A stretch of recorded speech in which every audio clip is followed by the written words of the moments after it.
Assalamualaikum warahmatullahi wabarakatuh. Selamat pagi anak-anak. Kembali lagi belajar bersama Bu Dian pada pembelajaran 3, tema 1, subtema 1, keberagaman budaya bangsaku. Seperti biasa ya, sebelum kita mulai pelajaran, marilah kita menyanyikan lagu Indonesia Raya.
Baik anak-anak, selanjutnya mari kita berdoa dulu ya sebelum kegiatan hari ini kita mulai. Bismillahirrahmanirrahim. Doa sebelum belajar. Raditu billahi rabba wa bil islami dina wa bi muhammadin nabi ya wa rasulah. Rabbi zidni ilma warzuqni fahma. Berdoa selesai, terima kasih. Kita mulai ya pembelajaran 3 pagi ini. Sebelumnya anak-anak pernah apa belum bermain menggunakan permainan tradisional? Banyak sekali ya anak-anak permainan tradisional di sekitar kita. Ada congklak, ada benteng-bentengan, ada gobak sodor, ada gasing, dan masih banyak yang lainnya. Tentunya nggak kalah seru loh dengan mainan yang ada di gadget kalian. Permainan tradisional apa yang ada di daerahmu? Bagaimana cara memainkannya? Hari ini kamu akan mengenal dan mencoba beberapa permainan tradisional. Nah, contohnya di sini adalah benteng-bentengan. Benteng-bentengan atau rerebunan adalah permainan yang dimainkan oleh 2 kelompok, penawan dan tertawan. Masing-masing kelompok terdiri atas 4 sampai dengan 8 orang dan memiliki satu tempat sebagai markas. Markas atau benteng bisa berupa sebuah tiang, atau pohon, ataupun pilar. Nah, anak-anak bisa memperhatikan video di bawah ini ya. Selanjutnya, permainan yang kedua adalah gobak sodor. Permainan gobak sodor atau galah asin atau galasin dilakukan di lapangan. Arena bermainnya merupakan kotak persegi panjang dan dibagi menjadi beberapa bagian secara horizontal dan vertikal. Untuk lebih jelasnya, anak-anak bisa menyaksikan video yang ada di bawah. Nah, itu merupakan salah satu atau sebagian contoh dari permainan tradisional yang ada di Indonesia. Anak-anak bisa menyebutkan sendiri yang pernah anak-anak mainkan yang ada di daerah kalian. Anak-anak, Indonesia itu memiliki banyak permainan tradisional yang sangat menarik. Banyak jenis permainan tradisional ini menunjukkan keberagaman budaya yang harus kita jaga. Oleh karena itu, anak-anak jangan pernah melupakan permainan tradisional. Jangan lupakan dengan permainan yang ada di gadget kalian. Sesekali anak-anak perlu untuk bermain permainan tradisional ini ya. Selain memiliki permainan tradisional yang beragam, Indonesia memiliki musik tradisional yang beragam pula. Bunyi yang dihasilkan suatu benda berbeda-beda. Demikian pula dengan bunyi yang dihasilkan oleh alat musik tradisional. Coba anak-anak perhatikan dan dengarkan bunyi permainan alat musik sasandu berikut ini. Ini diambil dari channel YouTube Natalino Mela. Anak-anak bisa lihat di sana banyak sekali cover lagu-lagu daerah dan lagu-lagu yang lainnya dengan menggunakan alat musik sasandu.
Bagaimana ya bunyi dapat didengar oleh telinga kita? Bunyi dapat didengar karena melalui zat untuk perambatannya. Coba anak-anak perhatikan gambar berikut. Berikut adalah dua anak yang bercakap menggunakan telepon mainan yang terbuat dari kaleng dan ada seutas tali untuk menghubungkannya. Nah, ini merupakan contoh bahwa bunyi merambat melalui benda padat. Nah, di sini benda padatnya adalah tali. Yang kedua adalah kedua anak yang saling bercakap tanpa menggunakan alat bantu apapun. Sekilas terlihat mereka bercakap seperti biasa, tapi sebenarnya ada zat untuk merambatkan suaranya loh. Dia adalah merambat melalui benda gas atau yang di sini adalah udara sebagai zat perantaranya. Yang ketiga adalah benda merambat melalui zat cair. Nah, di sini contohnya menggunakan air. Anak-anak di rumah bisa melakukan percobaan untuk membuktikan apakah benda merambat melalui zat padat, merambat melalui zat gas, dan merambat melalui zat cair. Lakukan 3 percobaan tersebut untuk membuktikannya. Nah, tugas pertama anak-anak adalah dokumentasikan percobaan kalian berupa foto dalam melakukan percobaan 1, percobaan 2, dan percobaan 3. Lakukan bersama orang tua kalian atau kakak ataupun adik di rumah ya. Penting untuk diingat ya, bahwa sifat bunyi adalah merambat. Bunyi merupakan gelombang yang perambatan arahnya sejajar dengan arah getarnya. Bunyi dapat terdengar jika memenuhi syarat berikut. Yang pertama, adanya sumber bunyi. Yang kedua, adanya media penghantar. Dan yang ketiga, adanya pendengar. Bunyi yang berasal dari sumber bunyi sampai kepada pendengar dengan cara merambat. Bunyi dapat merambat melalui media perantara, yaitu udara atau gas, zat cair, dan zat padat. Bunyi tidak dapat merambat tanpa adanya media perantara. Oleh karena itu, bunyi tidak dapat didengar ketika kita berada di ruang hampa udara. Bunyi yang merambat melalui benda padat dan cair akan terdengar lebih jelas dibandingkan bunyi yang merambat melalui udara. Tadi anak-anak sudah membuktikannya ya dalam percobaan pertama yang menggunakan zat padat, dan yang kedua menggunakan udara, dan yang ketiga menggunakan zat cair. Mana yang terdengar lebih jelas? Pasti menggunakan zat padat dan zat cair kan? Ayo membaca. Pada pembelajaran sebelumnya, kamu sudah membaca cerita tentang siap menghadapi musim hujan. Bacalah sekali lagi cerita tersebut dan tulislah gagasan pokok dan gagasan pendukungnya. Gunakan diagram-diagram berikut. Nah, ini ya paragrafnya, yaitu tentang siap menghadapi musim hujan. Terdiri dari 3 paragraf. Paragraf pertama, musim hujan hampir tiba.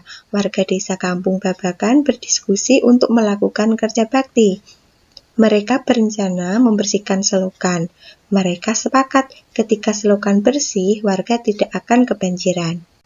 Paragraf kedua, pagi itu semua warga terlihat sangat bersemangat membersihkan selokan. Pak Sami dan Pak Udin sibuk mengambil sampah yang ada di dalam selokan. Pak Made dan Pak Udin memastikan saluran selokan lancar. Pak Nur mengambil sampah dan meletakkannya di gerobak sampah. Paragraf 3, setelah acara kerja bakti selesai, warga berkumpul untuk menikmati teh hangat dan pisang goreng. Makanan tersebut dimasak oleh warga ibu-ibu. Mereka senang karena selokan desa sudah bersih. Kini mereka sudah siap menghadapi musim hujan. Nah, dari 3 paragraf ini, anak-anak silahkan identifikasi masing-masing paragrafnya ya. Mana yang termasuk gagasan pokok dan mana yang termasuk gagasan pendukung. Kemudian kasih 1 contoh, yaitu paragraf pertama. Paragraf pertama terdiri dari 4 kalimat. Kalimat yang pertama, musim hujan hampir tiba. Yang kedua, warga desa Kampung Babakan berdiskusi untuk melakukan kerja bakti. Yang ketiga, mereka berencana membersihkan selokan. Dan yang keempat, mereka sepakat ketika selokan bersih, warga tidak akan kebanjiran. Mari kita cari mana yang merupakan gagasan pokok dan gagasan pendukungnya. Kalimat pertama, musim hujan hampir tiba. Kemudian dilanjutkan dengan kalimat yang kedua, warga desa Kampung Babakan berdiskusi untuk melakukan kerja bakti. Mereka melakukan kerja bakti karena musim hujan hampir tiba, sehingga kalimat kedua merupakan pendukung dari kalimat pertama. Dari 2 kalimat ini sudah dapat kita tentukan bahwa kalimat pertama merupakan gagasan pokok. Dan kita coba lagi dengan kalimat yang ketiga. Mereka berencana membersihkan selokan untuk menghadapi musim hujan yang hampir tiba. Sehingga dengan begitu, kalimat pertama merupakan gagasan pokok dan kalimat 2, 3, 4 merupakan gagasan pendukung. Mudah kan? Nah, untuk memastikan dan untuk melatih keterampilan anak-anak, silahkan dicoba pada paragraf 2 atau paragraf 3. Anak-anak bisa pilih salah satu ya. Nah, demikianlah pembelajaran 3 subtema 1, tema 1 keberagaman budaya bangsaku pada pagi hari ini. Selamat belajar, jangan lupa patuhi protokol kesehatan. Ada kurang lebihnya mohon maaf. Wassalamualaikum warahmatullahi wabarakatuh. Terima kasih.